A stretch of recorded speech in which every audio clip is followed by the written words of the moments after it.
Si bien es cierto, la mayoría del tiempo los hospitales pasan llenos, pero si a esto le sumamos todo este tema de la pandemia, nos agarramos del dicho que no hay cama para tanta gente. ¿Cuál será la realidad de los hospitales de nuestro país? Bueno, tenemos al doctor Luis Espinosa. Bienvenido, doctor.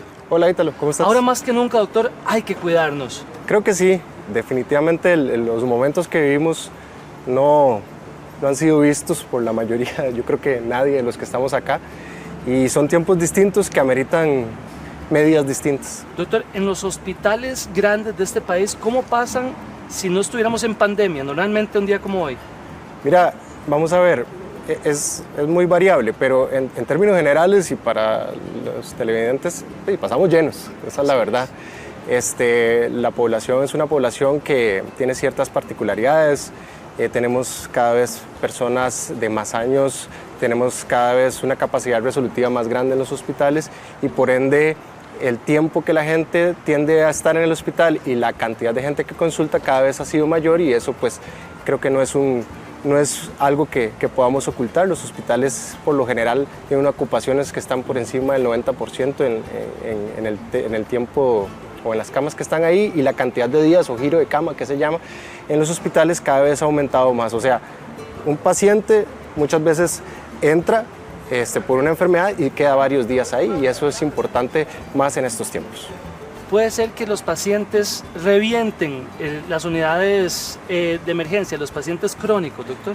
Sí, claro. Eso es curioso. Las emergencias y las urgencias no tienen tiempo, aparecen en cualquier momento y los pacientes crónicos, pues por sus características tienden a descompensarse más. Así que es mucho de lo que vemos, es mucho de lo que nosotros tendemos a ver en nuestras unidades. Los pacientes llegan con mucha frecuencia a los servicios de urgencias, a veces bien, a veces por tal vez desconocimiento, igual siempre acuden. Pero sí, la patología crónica es probablemente lo que más nos aporte consultas, tanto en consulta externa como en urgencias. Ahora es muy difícil medir eso, doctor. Sí. ¿Cuáles son los síntomas que me dicen, no, usted tiene que ir a emergencias? Ítalo, depende mucho del paciente, por supuesto. En términos muy generales podemos decir lo siguiente. Los pacientes que tienen enfermedad crónica, vamos a poner algunos ejemplos: hipertensión arterial, diabetes mellitus, pacientes que padecen del corazón, pacientes que ya han tenido un derrame que llama la gente, pacientes que tienen alguna otra enfermedad que amerite un seguimiento crónico.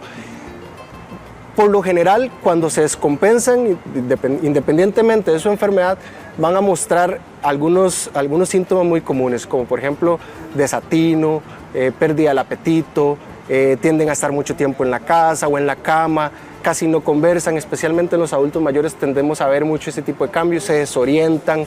Entonces, cuando nosotros vemos esos síntomas globales, podemos decir que a este paciente puede ser que le esté sucediendo algo que amerite atención. Hablemos de los pacientes diabéticos. ¿Cuáles son los signos que puede ver la familia en este paciente? Vamos a ver, en el caso del diabético, vamos a ponerlo en dos perspectivas. El diabético que está descompensado crónicamente, que por lo general sus síntomas no van a ser tan dramáticos y por lo general su atención no necesariamente tiene que ser en un servicio de urgencias. Y el paciente que tiene una complicación severa por diabetes. Entonces, ¿cómo diferencio una? Lo más clásico en el paciente crónicamente descompensado, el diabético que anda con el azúcar muy alto, es que empiece a orinar más, que le dé más sed, que tenga una ansiedad importante por querer comer, ¿ok? Usted lo ve y es un paciente que se levanta 4 o 5 veces en la noche a orinar, que antes no lo hacía. Es un paciente que usted lo ve ansioso, es un paciente que tiene esas características. Cuando ya llega más adelante, incluso agregan cosas más objetivas, como que pierden peso, etc. Pero muchas veces ese paciente, aparte de eso, no tiene nada más. Ese paciente probablemente se va a beneficiar más de la teleconsulta. El diabético gravemente descompensado es un paciente que probablemente tenga todas estas cosas, ¿okay?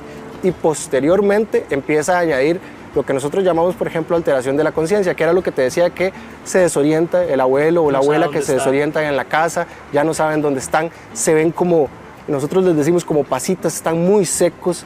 Ese paciente que también empieza, el diabético, que empieza a respirar muy rápido y no hay una explicación del por qué, ese paciente amerita atención en un servicio de urgencias porque podría ser que tenga una descompensación severa de su diabetes. ¿Qué puede llevar a la persona a la UCI, doctor? Específicamente en el caso del diabético, esas complicaciones severas. Hay dos condiciones médicas en diabéticos que son particularmente severas y muy agudas, que es una entidad que llamamos cetoacidosis diabética y otro que es el estado hiperosmolar. Ambas son condiciones muy serias, muy graves, muy agudas, y por lo general son pacientes que van a terminar requiriendo de cuidado o de terapia intensiva. También hay otras cosas, porque por ejemplo el diabético casi nunca es solo diabético, tiene otras enfermedades que lo acompañan y puede hacer complicaciones crónicas o macrovasculares que nosotros llamamos. Entonces es ese diabético que se infarta. Entonces, dependiendo de la severidad del infarto, podría también ser necesario que termine en una unidad de terapia intensiva. ¿Qué puede poner mal un cardiópata, doctor? ¿Cuáles son esas señales? Sí, vamos a ver, el cardiópata es un paciente también bastante heterogéneo. Entonces, tal vez lo más importante es ese paciente que estaba bien, que estaba tomando su tratamiento, que ya había sido diagnosticado con alguna cardiopatía y que progresivamente empieza a presentar falta de aire. Antes el paciente llega y te dice, yo caminaba, doctor, 500 metros bien, no me sentía ahogado, no me sentía mal, pero ahora estoy caminando 200 o 300 metros y siento que estoy haciendo una maratón. Ese es un síntoma que llama mucho siempre la atención en un cardiópata. El otro es también la aparición de dolor en el pecho, más o menos igual con el esfuerzo. Antes yo caminaba bien los 500 metros, ahora a los 100 me empieza a salir una opresión en el pecho. La opresión torácica, especialmente en el cardiópata isquémico, o sea, cuando las arterias del corazón están tapadas, que ya ha sido diagnosticado ese síntoma, también es muy importante. El desmayo sin causa aparente en el paciente conocido cardiópata, o bueno, realmente eso siempre debe llamar la atención en cualquier paciente, pero en el paciente que es cardiópata, el desmayo también es algo que debe llamar mucho la atención, y algunos otros síntomas como palpitaciones, alteración de la conciencia también siempre deben de llamar la atención en ellos. Esas personas que han padecido derrame cerebral que se descompensan, doctor, ¿cuáles son esas señales?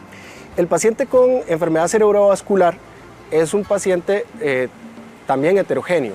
Entonces las señales dependerán de qué paciente tenemos al frente. Puede ser un paciente que ha tenido, voy a ponerlo muy coloquial, un evento muy chiquitito, un derrame muy chiquitito, o el paciente que ha tenido un derrame muy grande. Probablemente el que ha tenido un derrame muy chiquitito es un paciente que no tiene mayor discapacidad, el otro probablemente es un paciente encamado. Entonces de esa condición dependerá esos signos. El paciente probablemente que no tiene tanta discapacidad es un paciente que si vuelve a presentar un nuevo déficit, por ejemplo, después del derrame no podía mover con suficiente fuerza el brazo izquierdo, pero de repente empieza a tener debilidad también en el pie izquierdo, tiene que llamar la atención.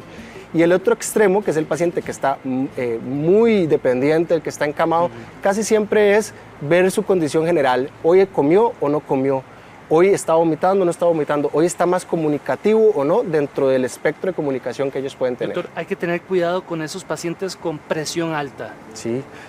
Vamos a ver, los pacientes hipertensos yo siempre lo he dicho, el hipertenso es un paciente que tiene una enfermedad que mata, ¿okay? Mata lentamente o mata rápidamente. A veces. Silencioso, ¿verdad, doctor? Muy silenciosa, de hecho.